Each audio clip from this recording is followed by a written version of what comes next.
오늘 요한복음 15장이에요. 15장 9절부터 17절까지입니다. 9절부터 17절까지. 우리 애들도 이제 예배 드리는 것도 배워야 돼요. 그렇게 막 돌아다니면 안 돼요. 그렇죠? 잘 앉았으면 좋겠어요. 요한복음 15장 9절부터 17절입니다. 아버지께서 나를 사랑하신 것 같이 나도 너희를 사랑하였으니 나의 사랑 안에 거하라. 내가 아버지의 계명을 지켜 그의 사랑 안에 거하는 것 같이 너희도 내 계명을 지키며 내 사랑 안에 거하리라. 내가 이것을 너에게 이름을 내 기쁨이 너희 안에 있어 너희 기쁨을 충만하게 하려 함이라. 내 계명은 곧 내가 너희를 사랑한 것 같이 너희도 서로 사랑하라 하는 이것이니라. 사람이 친구를 위하여 자기 목숨을 버리면 이보다 더 큰 사랑이 없나니 너희는 내가 명한 대로 행하면 곧 나의 친구라. 이제부터는 너희를 종이라 하지 아니하니니 종은 주인이 하는 것을 알지 못함이라. 너희를 친구라 하였노니 내가 내 아버지께 들은 것을 다 너희에게 알게 하였음이라. 너희가 나를 택한 것이 아니요 내가 너희를 택하여 세운다니 이는 너희로 가서 열매를 맺게 하고 또 너희 열매가 항상 있게 하여 내 이름으로 아버지께 무엇을 구하든지 다 받게 하려 함이라. 내가 이것을 너희에게 명함은 너희로 서로 사랑하게 하려 함이라. 아멘. 하나님의 말씀입니다. 혹시 여러분 그 생츄베리의 더 리틀 프린스 어린 왕자라는 책을 아십니까? 그죠? 어린 왕자. 네, 이 책이에요. 물론 표지는 다를 수 있지만 한 번씩은 제목은 들어봤을 거고 제가 어릴 적에는 필독서였어요. 이 책을 꼭 읽어야만 했었습니다. 오늘 이 책의 내용을 조금 함께 좀 살펴보기만 하는데 프랑스 비행사이면서도 작가인 생츄베리가 1943년에 발표한 책이에요. 어린 왕자라는 책입니다. 생츄베리가요 12살 때 처음 비행을 경험한 후에 이제 나는 비행사가 돼야 되겠다 하면서 모든 열심과 열정을 다하여 결국 공군에 들어가고 비행사가 됩니다. 그리고 비행을 하면서 틈틈이 독서와 글쓰기로 책을 출판합니다. 그러니까 그의 책의 내용들을 좀 대부분 살펴보면 비행을 소재로 한 내용들이 대부분을 주로 이루는데 그뿐만이 아니라 인생의 진리를 어떤 탐구하는 내용들이 많은 부분에서 책에 담겨져 있어요.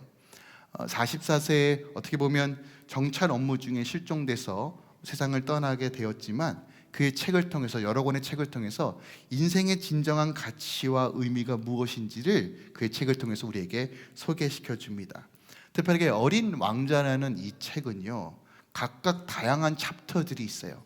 다양한 이야기를 하는 것 같아요. 그런데 챕터들을 유심히 살펴보면 하나의 공통된 이야기들을 하고 있다는 것을 우리가 발견하게 됩니다. 그것은 바로 인생을 사는데 가장 중요한 것이 무엇이야? 라고 하는 이 질문을 끊임없이 우리에게 던져요. 책 내용을 대부분 아시겠지만 간단하게 제가 좀 소개해 드리겠습니다. 어린 왕자가 어디 출신이냐면 그 유명한 B612 별 출신입니다. 그 별에서 지구로 오게 됩니다. 그리고 지구를 오게 된 이유, 그러니까 지구로 오기 전에 6가지의 그 행성들을 걸쳐서 지구로 오거든요. 근데 지구를 결국 이렇게 떠돌아다니는 여행을 했던 본질적인 이유는 자신의 별과 자신이 키우던 그 장미꽃이 힘들어서 떠난 것이에요. 여기 있으면 도저히 너무 힘들겠다라고 떠났는데 그 떠나는 과정 중에서 여행을 중에서 헤어짐과 그리움 속에서 다시 한번 생각하게 됩니다. 나의 별은 어떤 의미가 있는가? 내가 키웠던 이 장미꽃은 어떤 의미가 있는지를 생각합니다. 그리고 여우를 통해서 내가 키웠던 이 장미꽃이 정말 소중한 가치구나, 정말 중요한 것이구나라는 걸 깨달게 돼요.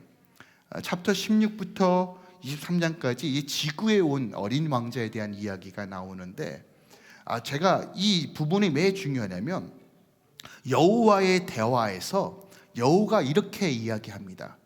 너와 내가 관계를 맺을 때만이 서로에게 특별한 존재가 돼 라고 말해요.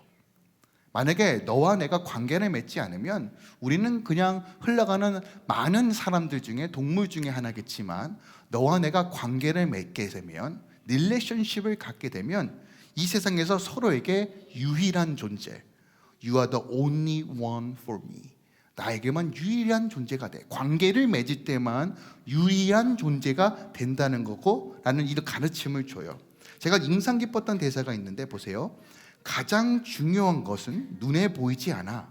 내 장미꽃이 그렇게 소중해진 건 내가 장미꽃에 공들인 시간 때문이야. 넌 영원히 내가 길들인 것에 책임을 져야 해. 넌 내 장미꽃에 책임이 있어 라고 하는 이 대사예요.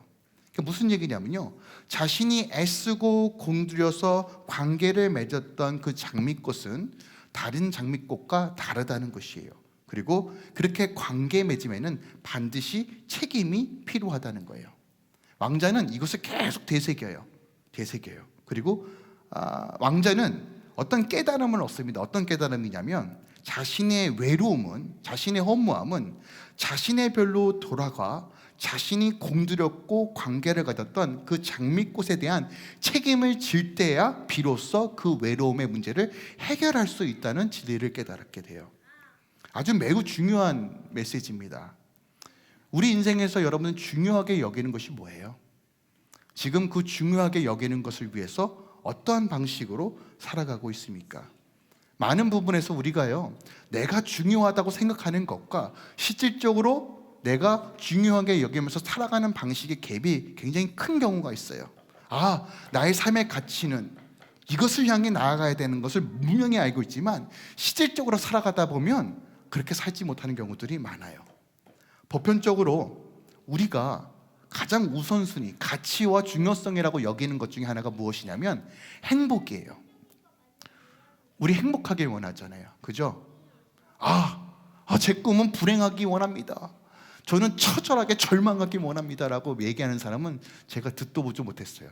그러니까 말은 그렇게 할 수 있지만 내재적으로 늘 우리는 행복하길 원해요. 그죠? 그런데 문제는 뭐냐면 무엇이 행복인가에 대한 깨달음은요, 늘 무엇인가 잃어버린 후에 안다는 거예요.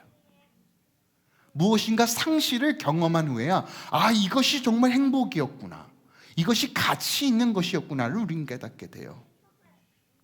상실한 후에야 인생의 중요함이 무엇인지를 깨닫게 된다는 것이에요. 그런데 놀라운 건 하나님의 말씀은 우리가 본질적이고 가장 중요한 가치가 무엇인지를 너무 명확하게 가르쳐 준다는 것이에요. 우리의 인생을 살아가면서 어떤 것 위에 우리의 삶을 빌드업해야 되는지, 세워져야 하는지를 우리에게 가르쳐 준다는 것이에요. 그것은 바로 이 어린 왕자가 깨달았던 관계 맺음에 그 해답이 있다는 것이에요. 성경은 끊임없이 하나님과 우리 안에 사랑 안에 거하라라고 말씀하십니다. 하나님과 우리 사이의 관계 맺음이 결국 우리 삶의 본질적 삶이라고 우리에게 가르쳐주고 있어요. 근데 더 놀라운 것은 하나님과 우리 사이의 관계 맺음을 넘어 서로와 서로의 관계 맺음을 통해서 하나님의 그 사랑과 그 충만한 가운데 거할 수 있는 삶, 실질적인 하나님의 행복과 만족과 자유와 소망과 그 즐거움 가운데 거할 수 있는 비밀이 바로 이 관계 맺음 안에 있다라고 우리에게 가르쳐주고 있는 거예요.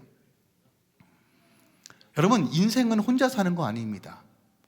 인간이 창조될 때부터 우리는 의존적 존재로 하나님께서 만드셨어요. 하나님께서 아담을 창조하시고 하와를 창조하신 이유도 하나님과 관계 맺음을 통해서 우리는 의존적 존재로 창조하셨다는 거예요. 혼자 스스로 무엇인가 추구하는 존재로서 살아가는 방식은 우리의 안에 창조된 DNA가 아니라는 것이에요. 그러나 여러분 기억하세요. 오늘날 많은 이 세상의 시스템이 함께 뭔가 연합하고 관계 맺음을 추구하는 방식이 아니라 어떻게 하면 혼자 살아갈 수 있을까에 대한 여러 가지 질문과 해답을 제공해주고 있다는 사실을 우리는 봐야 합니다. 스마트폰, 빠른 정보통신들이 누군가와 관계 맺음과 그것을 위해 수고하고 애씀이 가치 없는 것처럼 자꾸 만드는 전략에 있다는 것을 우리는 눈여겨봐야 합니다. 혼자 애쓰고 혼자 열심히 하고 뭔가 혼자 의의를 취하고 어떤 만족을 취하는 위해서 혼자 애쓰고 노력하는 것, 다른 사람과의 관계 맺는 것에 대해서 불편하니까 나 혼자 살겠다라고 추구하는 이 세상의 시스템의 그 사단의 전략들을 우리는 분명히 볼 줄 알아야 한다는 겁니다. 여러분 기억하세요. 나만 잘 되면 돼. 나 스스로가 모든 걸 할 수 있어라는 것은 어떻게 보면 자기 만족과 자기 행복을 추구하는, 어떻게 보면 굉장히 좋은 말처럼 들릴 수 있지만 그 내면 아래에서는 결국 나 스스로가 구원자가 되겠다라고 하는 더러운 욕망과 우리 욕구를 충족시키기 위한 어떤 죄성이라는 것을 우리가 좀 발견할 줄 알아야 한다는 것이에요. 성경은 끊임없이 관계 맺음에 대해서 이야기해요. 관계 맺음. 하나님과 우리가 어떻게 관계를 맺을 것인가? 사람과 사람은 어떻게 관계 맺을 것인가? 부부는 어떻게 관계 맺을 것인가? 자녀와 나는 어떤 관계를 맺을 것인가? 교회 안에서 관계를 어떻게 맺을 것인가에 대해서 끊임없이 이야기한다는 것이에요.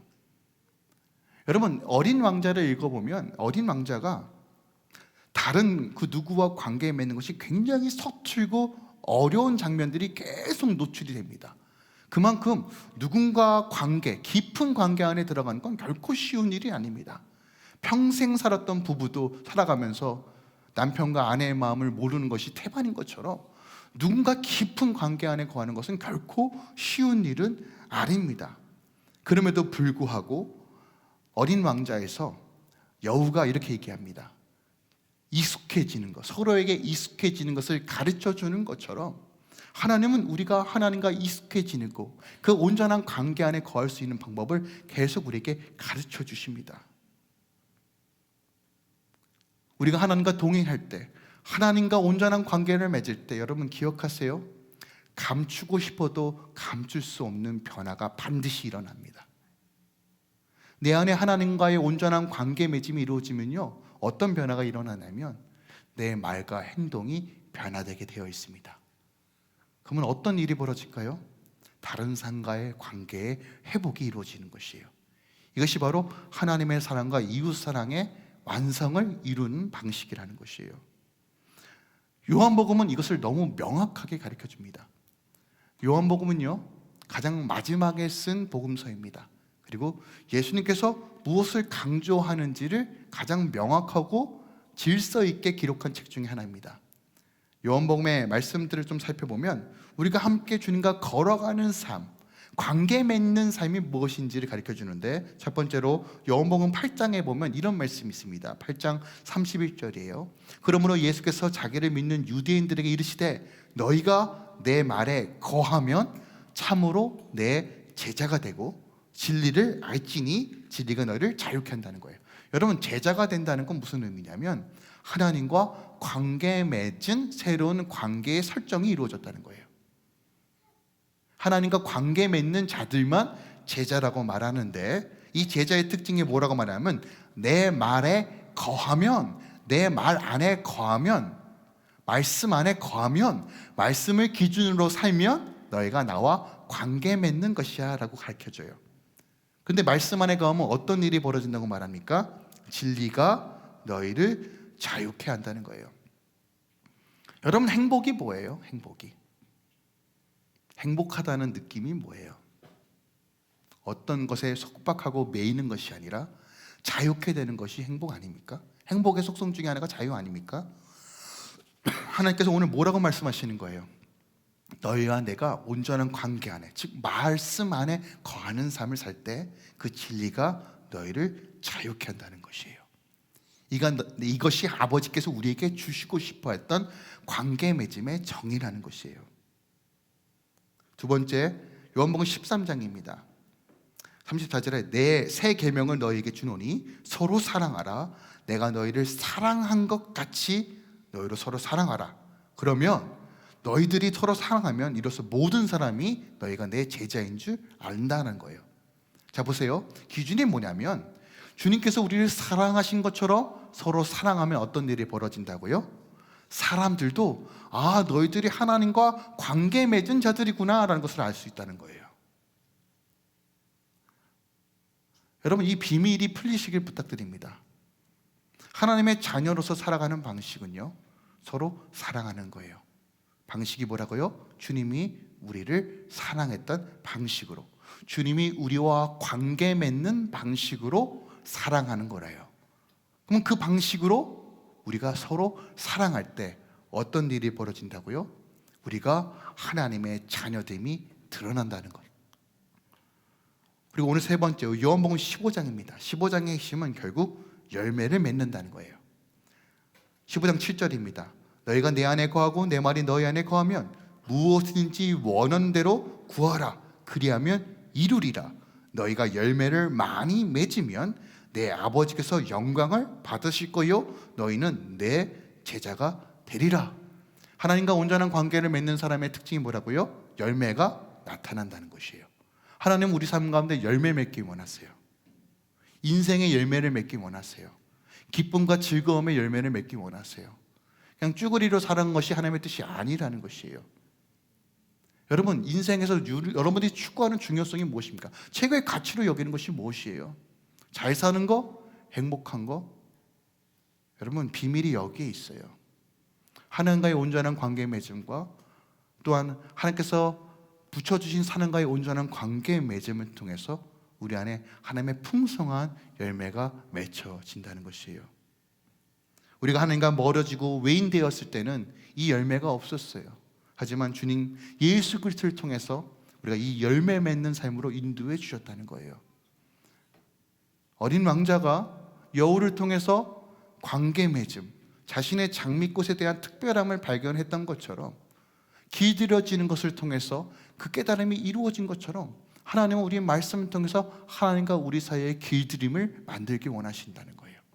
그 사랑 안에, 그 말씀 안에, 그 안에 거하는 삶을 통해서 우리 안에 열매 맺는 삶을 살기 원하신다는 거예요.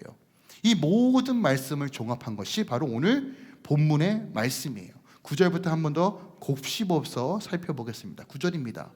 아버지께서 나를 사랑한 것 같이 나도 너희를 사랑하였으니 나의 사랑 안에 거라 라고 말해요. 그리고 10절입니다. 내가 아버지의 계명을 지켜 그의 사랑 안에 거한 것 같이 너희도 내 계명을 지키며 내 사랑 안에 거하라는 거예요. 11절입니다. 내가 이것을 너에게 이름은 내 기쁨이 너희 안에 있어 너희 기쁨을 충만하게 하려 함이라. 내 계명은 곧 내가 너희를 사랑한 것 같이 너희도 서로 사랑하라 하는 것이다. 내 안에 거하라. 내 말 안에 거하라. 내 계명 안에 거하라. 내 사랑 안에 거하라. 다 동일어예요. 하나님께서 우리에게 요청하시고 진리와 본질로 선포하는 건 뭐냐면 그 사랑 안에 거하는 것. 그리고 이 사랑 안에 거하는 것을 뭐라고 표현하냐면 하나님과 온전한 관계 맺음이 가장 절대적 가치와 기준이다라고 말하는 거예요. 그리고 하나님과의 온전한 관계를 맺는 사람은 반드시 내 가정과 내 남편과 아내와 공동체 안에서 이 온전한 관계 맺음이 이루어질 수밖에 없다. 그리고 그 열매가 무엇이라고요? 기쁨이 우리 안에 충만케 되는 것이 바로 하나님께서 주시고 싶은 열매라는 것이에요. 우리 삶에 어떻게 하나님 나라 누려요? 너무 명확합니다. 사랑하시면 돼요. 온전한 관계 안에 거하시면 돼요. 저는 하나님만 사랑할 거예요. 아니요. 우리는 의존적 관계예요. 존재로 태어났어요. 하나님을 사랑하면 반드시 내 가정과 내 남편과 내 자녀와 공동체의 인원들과 이 세상의 사람들을 사랑할 줄 알아야 돼요. 여러분들이 경험했던 최고의 기쁨이 언제예요? 어떤 것을 볼 때? 어떤 것을 맛볼 때? 사람마다 지금까지 한 번도 경험해 보지 못한 어떤 기쁨의 압도함을 경험하신 분들이 있을 거예요. 저는 우리 자녀가 태어났을 때 그 기쁨을 좀 맛보았는데 분명히 기쁜데 눈물이 나는 그 오묘한 그 상황들 참 이상해요. 분명히 기쁜데 왜 내 눈에 눈물이 흐르고 있는지, 우는 게 아니야, 뭐 이런 기쁨들. 그러니까 말로 형용할 수 없는 다양한 기쁨들을 우리는 살면서 경험합니다. 무엇이 참된 기쁨이고 거짓된 기쁨인지 우리는 살아가면서 분별할 줄 알아야 돼요. 오늘날 하나님께서 주시고 싶은 이 기쁨이 이 사랑 안에서 분명히 제시되고 있는데 얼마나 많은 사람들이 이 기쁨을 대체하기 위해 싸구려 쾌락을 향해 나아가는지 여러분 보셔야 돼요. 잠깐의 쾌락을 위해 술과 마약과 쾌락과 엔터테인먼트에 빠지는지 보셔야 돼요. 하나님께서 진정으로 주시고 싶은 기쁨의 열매가 분명히 사랑 안에서 관계 맺음 통해서 주시길 원하시는데, 오늘날 우리는 너무나 많은 것들을 향해, 이 값싼 기쁨을 향해 우리의 영혼을 팔고 있는 이 현실에 대해서 우리는 곱씹어서 봐야 한다는 것이에요. 하나님께서 주시고 싶어하는 것은 그 하나님의 넘치는 사랑으로 부음받아서 그 사랑 안에서 우리가 충만한 삶을 사는 것이에요. 결국 사랑이란 이렇게 정의하면 좋을 것 같아요. 어떤 감정적 요소가 아니에요. 사랑이란 하나님이 우리를 사랑하는 방식으로 서로 관계 맺는 것이 사랑이다라고 우리가 정의를 내려야 돼요. 근데 이 말이 우리 안에 참 어려워요. 여러분, 이게 왜 잘 이해가 되지 않으지 않으십니까? 그 이유는 우리 스스로가 사랑할 능력이 없어서 그래요. 그래서 우리는 늘 하나님의 은혜를 갈망해야 돼요. 그 사랑 안에 충만해지지 않으면 우리는 절대로 다른 사람 사랑할 수 없어요. 하나님과의 온전한 관계의 모든 것을 쏟아내야 돼요. 그리고 그 사랑에 힘입어 사랑할 능력을 갈망하시며 풀어내야 돼요. 저는 이 말씀을 묵상하면서 사랑의 반대말, 즉 사랑의 반대말은 어떤 의미가 있을까를 고민해 봤어요. 여러분, 성경에서 하나님을 뭐라고 표현하냐면 God is love, 하나님은 사랑이시다요. 그러니까 하나님께서 우리와 관계 맺는 방식이 바로 사랑의 definition, 사랑의 정의라는 것이에요. 그러면 사랑의 반대말은 사랑하지 않아가 아니라 하나님의 방식으로 관계 맺지 않은 모든 방식이 사랑의 반대말이라는 것을 우리가 깨달아야 돼요. 제가 무슨 얘기하는지 좀 이해가 되십니까? 그러니까 아내가 사랑의 반대말이 아니라 하나님의 방식으로 관계 맺지 않은 모든 방식이 사랑하지 않는 것이라고요. 그렇다면 하나님의 방식으로 사랑하지 않는 것이 무엇이 있을까라고 생각해 봤더니 결국 인간이 사랑하는 방식이 결국 하나님이 사랑하는 방식과 반대되는 것을 우리가 깨닫게 돼요. 인간은 사랑이 없을 때 어떤 특징이 보이냐면 무엇인가 자꾸 소유하려고 합니다. 그리고 쟁취하려고 해요. 저는 이것을 권력의 또 다른 형태라고 봅니다. 기억하세요? 사람은 사랑이 없으면 권력적으로 바뀌어요. 우리가 진정으로 사랑할 때만이 이 권력으로부터 자유로워질 수 있어요. 자, 보세요. 자, 연인 관계에서 이런 유치한 장난을 하잖아요. 오빠, 나 사랑해? 그러면 증명해봐. 증명해봐. 이것이 인간적 사랑의 방식이에요. 자신의 필요와 욕구를 채우기 위하여 이것을 사랑해야 하는 가정 안에서 요청하는 것이에요. 권력이란 건 여러분, 나의 뜻대로 남을 좌지우지하고 싶어하는 마음이에요. 내 모든 것들에 내 감정과 내 생각에 맞춰야 돼요. 그래서요, 여러분, 결혼의 조건이라고 하잖아요. 결혼의 조건이 뭐예요? 보통 조건의 그 항목들을 보면 내가 없는 걸 상대방을 통해서 채우고 싶어 했던 리스트로 나열됩니다. 아닌가요? 제 말이 틀려요? 어떤 배우자를 만나기 원하세요? 라고 얘기하면 일단은 연봉은 얼마야 되고 키는 얼마야 되고 냄새는 안 나야 되고 그렇죠? 내가 필요하고 내가 원하는 것들, 즉 이 사람을 통해서 내 부족한 것을 채우고 싶어 하는 것을 어떤 이상형으로 나열합니다. 제가 최근에 김창욱 교수가, 여러분 김창욱 교수 아시죠? 김창욱 교수가 어떤 사람하고 결혼해야 됩니까? 라고 하는 이 질문에 어떻게 대답했냐면 굉장히 공감되었어요. 청년들 잘 들으세요. 잘 들으세요. 그 사람의 뒷모습이 보이는 사람과 결혼하래요. 무슨 얘기냐면 내가 이 사람께 어떻게 무엇을 채워줄 수 있을까를 보여주는 사람과 결혼하는 거예요. 우리는 그렇게 얘기하잖아요. 저 사람이 나를 대체 무엇을 채워줄까라는 사람들을 찾는데 그런 사람은 서로의 욕망과 욕망이 부딪히기 때문에 건강한 결혼 생활을 할 수 없다는 거예요. 내가 이 사람에게 무엇을 채워줄 수 있을까? 서로에게 어떻게 무엇을 채워줌으로써 그 사랑을 왕성할 수 있을까가 보이는 사람과 결혼하는 거예요. 저는 굉장히 공감되고 이것이 가장 기독교적인 관계 맺음이라고 봅니다. 여러분, 오늘 13절에 뭐라고 말합니까? 사람이 친구를 위하여 자기 목숨을 버리면 이보다 더 큰 사랑이 없다는 거예요. 하나님께서 관계 맺는 방식이 뭐예요? 죽는 거예요. 희생하는 거예요. 자신을 버리는 것이에요. 근데 오늘날 많은 사람들이 사랑이라고 말하면서 내가 저 사람을 취해야지, 저 자매를 취해야지, 저 오빠를 취해야지, 내 것으로 만들어야지, 누난 내 여자니까, 그런 방식으로 사랑을 갈망하고 그런 방식으로 사랑하는 관계를 맺는다는 것이에요.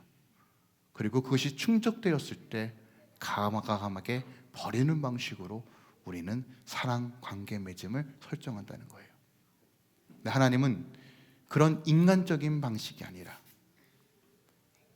먼저 사랑하셔서 먼저 모든 것을 쏟아내시면서 우리와 관계 맺음을 설정하시는 거예요. 내가 사랑을 얻기 위해 남편을 섬기는 것이 아니라, 내가 사랑을 얻기 위해 아내를 섬기는 것이 아니라, 사랑하기 때문에 남편과 아내를 섬기는 것이에요. 여러분, 이게 이해가 되십니까? 우리 자녀도 똑같아요. 내가 엄마의 사랑을 받기 위해서 공부 열심히 하는 것이 아니라, 내가 엄마의 사랑을 받기 위해서 난리치고 장난하고 막 꾀부리는 것이 아니라, 사랑하기 때문에 함께 보듬어서 살아가는 거, 그 사랑을 위해 모든 것을 희생할 수 있는 거, 이것이 바로 하나님께서 우리에게 보여주셨던 관계 맺음이라는 거예요. 그러므로 교회가 추구해야 될 사랑의 방식이 뭐예요? 이 관계 맺음, 하나님께서 우리에게 보여주셨던 이 관계 맺음을 실천하느냐 실천하지 않느냐가 결국 교회의 부르심과 결론이 난다는 것이에요. 그러니까 이걸 할 줄 알면 교회인 거고, 이거 못하면 세상의 사람들과 별반 다르지 않는 거예요. 압니다. 이거 어렵습니다. 어린 왕자가 여우를 통해서 이 길들여지는 것을 배우면서도 결코 쉽지 않아요. 하지만 길들여질수록 깨닫게 되는 것이에요. 나에게 소중한 것은 나의 별에 있었던 장미꽃이었구나. 우리가 하나님 안에 길들여지길 소망합니다. 그 사랑 안에, 그 관계 맺음 가운데 충만해지길 소망합니다.